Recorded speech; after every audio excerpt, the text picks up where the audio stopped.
come to it at last.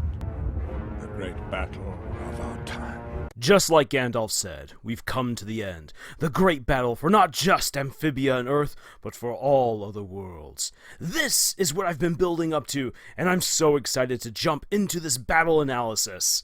Hi there everyone, Lars here from Camille's Harem. Not just a podcast for novice writers by novice writers, but also a YouTube channel by novice writers for novice writers. Because writing is an adventure, it's more fun with friends. And unlike Weirdmageddon, which was on a cosmic scale, and the final battle against Belos in the Owl House, which was focused way more on a singular planet's fate, Anne's battle against the core falls somewhere in between. But more than the other two finales, Amphibia's ending battle is long. It is even strategic at times. It is full of ebbs and flows, heroic and villainous moments that make sure that the nearly 2-hour combined conclusion never grows boring. Seriously, watch the Battle of Three Armies all in and the hardest thing back to back, and it's longer than the Siege of Minas Tirith, one of the greatest and longest fantasy battles in cinematic history. I won't be covering the main story beats and themes of the last episodes in any great detail in this particular analysis, since I've already covered those things at length during my regular viewing of those episodes. And if you haven't seen them yet, go check them out. Go check out those videos. They're awesome.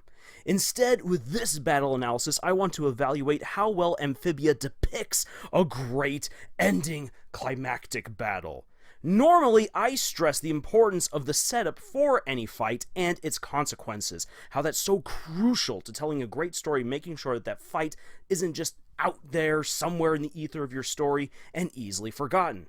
However, with Amphibia's finale, it's a slightly different matter. For one thing, the entire series is a setup to the conclusion. There is no wasted effort or episode. Sure, some episodes might be weaker than others, narratively speaking, but everything comes together to explain why even random characters are there in this final battle, and it's amazing. And as for the consequences, well, it's all there in the final moments of the show, and the rest is up to fan speculation. So, focusing on those things would only eat up a ton of time, and again, you can check out my other videos where I went into way more detail about that. Instead, let's begin with what battles Matt Brawley drew inspiration from. Right off the bat, we know Lord of the Rings will play heavily into this. Not only that, but Matt is going to aim for something that Tolkien did that many other authors and creators have feared doing, and I'll get to that later. Matt clearly drew inspiration as well from Return of the Jedi for the whole side quest of taking down the castle's impenetrable shields and freeing Marcy from the core's wicked influence. And for Anne versus Andreas and the Calamity Trio versus the core, take your pick of anime battles.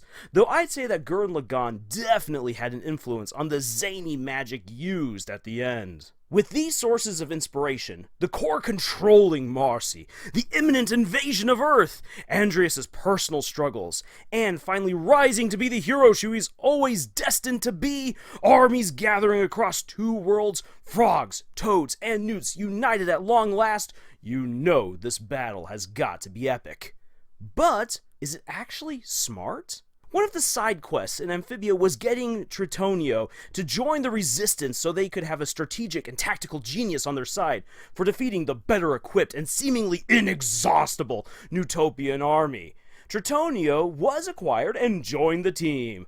They also have military leaders from the Toads, a gladiator champion in Grime, and Sasha as the plucky resistance leader. But when it comes to executing a strategy that won't get the weaker allies steamrolled, the writers dropped the ball on this level. Sure, Anne and Sasha lead a raid into the castle to free Marcy and take out the Calamity Box, which will stop the invasion of Earth, but the robots will still need to be beaten. Matt opted for the super cool throw an entire army into another army and have an epic slugfest approach, but while that can be really cool to watch, it isn't all that smart, and it actually downplays all of the efforts that they went through to get all of these other amazing allies, including Tritonio, when they don't use their skills or intelligence.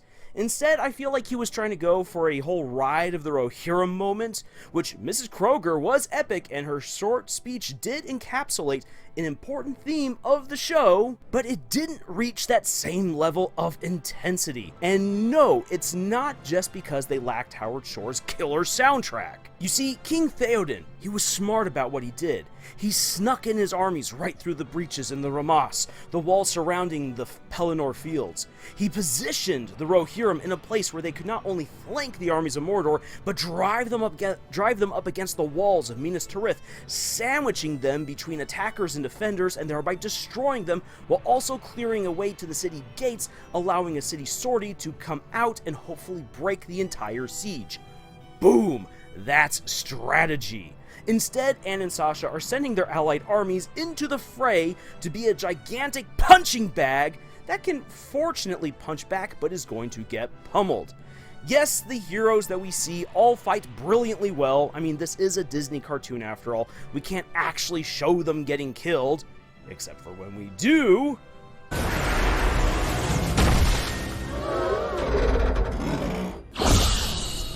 Well, don't stop on my account.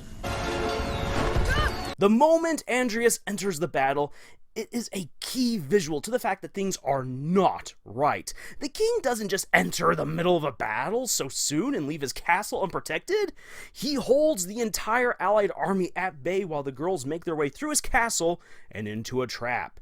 Anne and Sasha have that neat dance-off battle against Olivia and Yunnan, which serves a dual purpose. The first is to establish how Anne and Sasha have reconciled their relationship, and they are once again in sync. And not because of Sasha's manipulation, but because they're now equal partners in their friendship. And they totally own the two newts in this great brawl. The second purpose is to save Yunnan and Olivia because they're going to need that same brawn and teamwork later on. And then the core tricks and captures all the heroes. This is actually a good move. In the climactic battle, you want the villains to punch back. You want the heroes to have to earn their victory. This means that there will be a tug of war, a seesaw effect of both sides winning and losing smaller conflicts and maneuvers in the overall battle until a victor is determined. This was a great loss for the heroes when the core captures all of them. And it's not just because they get captured, but the core's wickedness and vindictiveness are on full display, and it gets this close to killing Anne. It's honestly just a straight up bluff, tapping into a neat line of logic that's like, we don't fully understand magic. And because we don't, we've only just ever been utilizing it according to what our technology can do. Oh, there's a weakness there. Fine, Anne, you've bought yourself a moment, but we're going to force you to watch Earth be conquered before we dissect you alive. And so the invasion of Earth begins. Utilizing Marcy's gamer skills, the core is having the time of its life, wiping out America's military and unleashing all kinds of monsters on LA. The heroes manage to get out and have a rendezvous with Mr. X and the Boonchoys, and I love how they retreat to a middle school because it's naturally fortified and it's a great place for them to plan their next move. And I understand that. Schools can make great fortresses or killing fields. Maybe that's not the best thing for me to admit on the air. The heroes return with a vengeance, Anne and her family focusing on taking out the robots, while Sasha leads her team to break through the castle shields and make it easier to swipe the Calamity Box, save Marcy, and defeat King Andreas. Though they come out swinging, which is really good for the good guys, Sasha is ambushed by the Cloakbots, and the Herons nearly kill the Boonchoys before the Plantars face their family trauma and use Leaf's dance to take over the Herons and turn the table. That is when Andreas comes out once again, and this time in his great war suit, and boom! The odds are instantly evened as he and Anne duke it out across the city. This is where I can excuse the lack of obvious tactics. I mean, you have the military versus the little guys, Mr. X and the Boonchoys offering high-tech assistance to even out the odds, Andreas is putting everything on the line with a duel against Anne, Sasha and Grime are having to focus on the core and saving Marcy. The battle is split apart into separate theaters, allowing everyone a chance to shine. If you have a main character who doesn't have their chance to shine in the final battle, you're doing it wrong. I really like how the core dominates the battle against Sasha and Grime. This makes sense because the core is an amalgamation of the best minds and conquerors across Amphibia's long history. Given a body, they can't be beaten, and the two reformed villains are pushed to the brink. This coincides with the great rematch between Anne and Andreas, which has all the anime goodness and K-pop that you could ever want. Since these two are the foils to each other, there is a lot going on here. The fact that they're both using borrowed powers, they both have an ideology to prove, their history with their friends and the healthiness of those relationships, or the toxicity of those relationships, are central to how they've come to where they are in this moment. And Anne is beaten by Andreas. Even though, yeah, it comes down to her powers giving out, Andreas outlasts her. He's going to win until Sprig steps in. This was what Amphibia was always about. Healthy versus toxic relationships. By Anne becoming friends with Sprig, becoming a better person thanks to that relationship, and redeeming her other relationships, her friendships, and her familial relationship, this moment could happen. Take out any of those other elements and this could not be.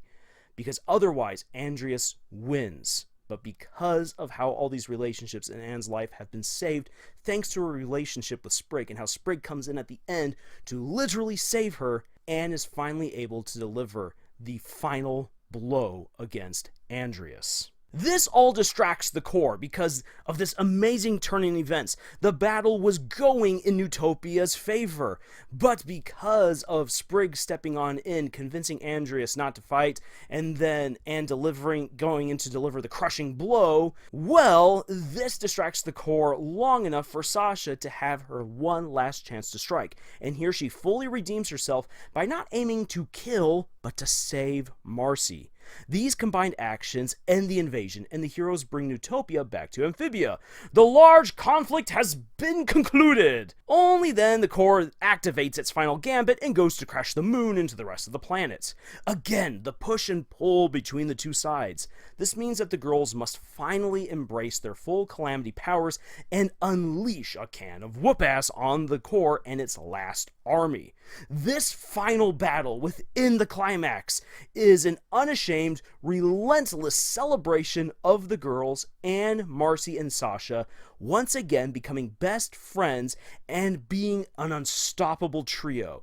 The calamity trio that the fans have wanted ever since they have seen these girls together on screen and knew what they could actually be. But curse that world building! Sasha and Marcy are not used to their powers and are quickly exhausted at the end of the initial fight against the core's last army, and must then use her final gambit, one last spell to tap into the Calamity Gems' cosmic powers and destroy the core and Amphibia's moon. This is basically Frodo's moment where he enters Mount Doom to destroy the ring.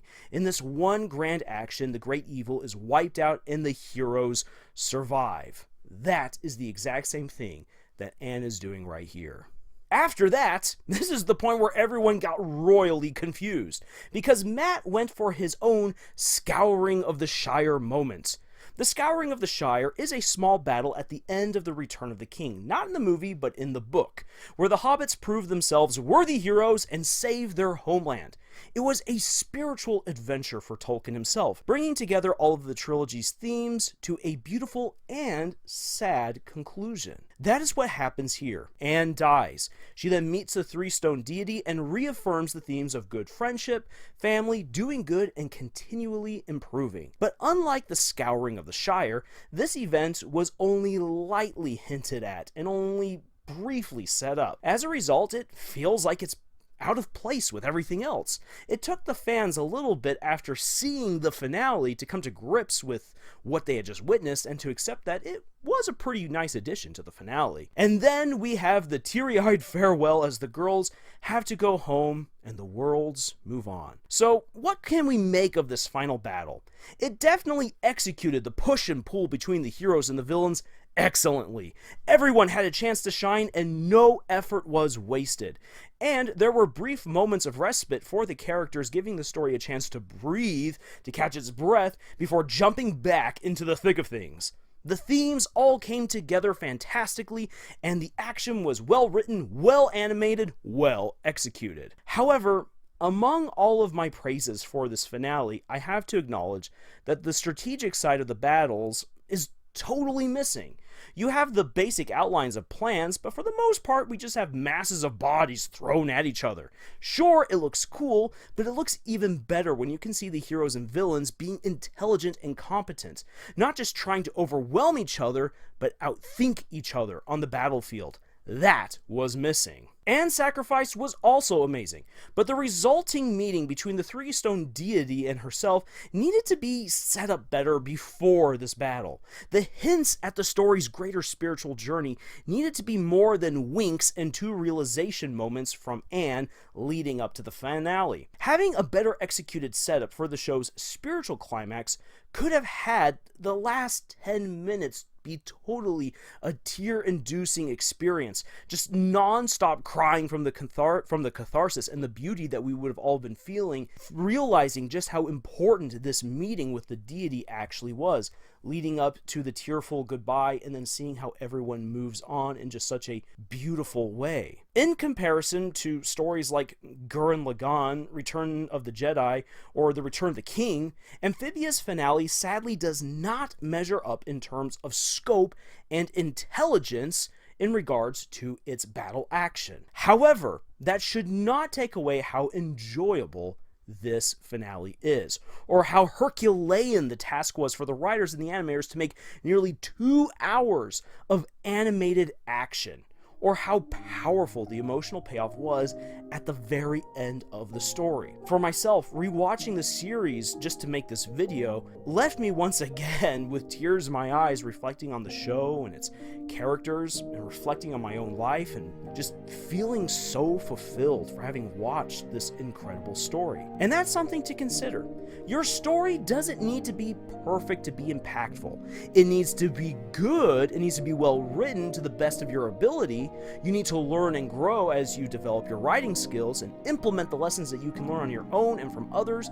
You need to be able to write great characters and make incredible action, threaded through a competent plot, and then you too can have a story as fun and fulfilling as Amphibia.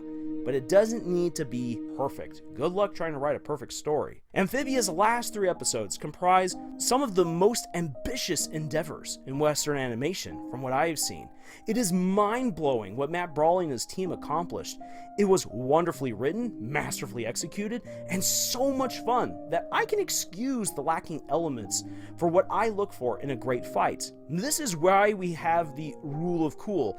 If it can be really cool, then you can excuse some of the faults. But your writing must still be competent enough to take you to that point. So, to conclude, I find Amphibia to be a triumph. The finale was everything it needed to be and more. The action was incredible, even if it was simplistic, because it did so much right. If you want your battles to be even wilder and more solid, you do, though, have to think strategically and tactically, and to a certain point, logistically as well. But no matter how good your action is, if the characters are bland and lacking, people won't care. Amphibia spent its first 2 seasons nailing the characters and their arcs so that the ending could be delivered in such an emotional, powerful way, and they could reap all of that payoff. Matt Brawley, my hat's off to you and your team. Well, that will do it for this analysis. If you're looking for more writing advice and insights, please check out our other videos here on our channel or head on over to our podcast, Camille's Harem. We also have writing exercises for you to try out over at our Pinterest page, and we would love for you to join our growing community of novice authors. And we are not done with Amphibia yet either. Check out the hashtag Connected Cartoon Universe, because we are doing some amazing things with this idea of a bigger cartoon crossover, and we have some fun stuff in store for you in the very near future. Finally, if you would like to support us, please like, comment, share, subscribe if you haven't already done so, and it would be great if you checked out the books that we've already published. Links for them and more are in the description below. Thank you for joining us on this epic adventure that we call writing, and until the next video, y'all, tschüss.